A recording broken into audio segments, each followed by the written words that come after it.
there's an expression that I've said on this podcast many times, but I'll say it again, is that hard times create hard men. Hard men create soft times. Soft times create soft men. Soft men create hard times. We are now around soft men and hard times. Yeah. We're in the time of toxic masculinity, right? Where you could be toxically male. Yeah.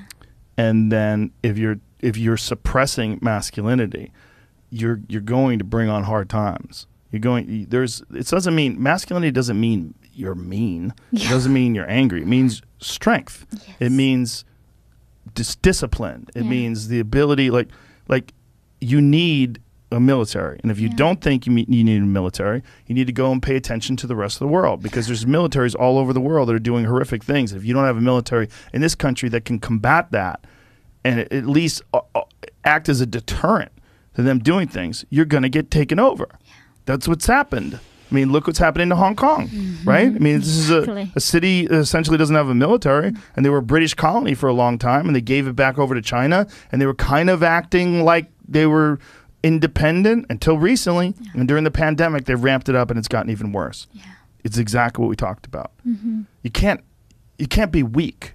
Yeah. And in this country, being weak is thought of as a virtue. Yeah. Jordan Peterson has a really interesting way of looking at this, and he said it to me once, and it made a lot of sense. He said, people think that you should be weak and you should be docile, and then you should be a pacifist. He goes, no, you should be a monster. He said you should be a monster, you should be ruthlessly ambitious, and then learn how to control it. And it's that old expression, it's better to be a warrior in a garden than a gardener in a war. Wow. It's an old expression, but it makes sense, because it doesn't mean that you can't be kind if you're strong, but it does mean you can't be strong if you're weak. Yeah. If you're weak, you're fucked. And there's a lot of weak people in this country right now that are trying to take control.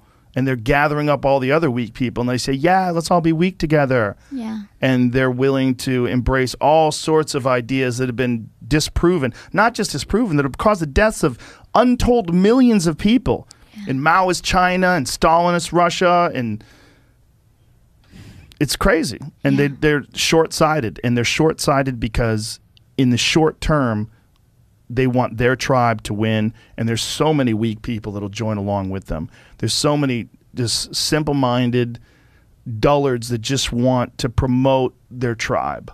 Yeah. I mean, they encourage you to be triggered. Yeah. They encourage you to be weak, right? When you go there, they try not to expose you to any reality.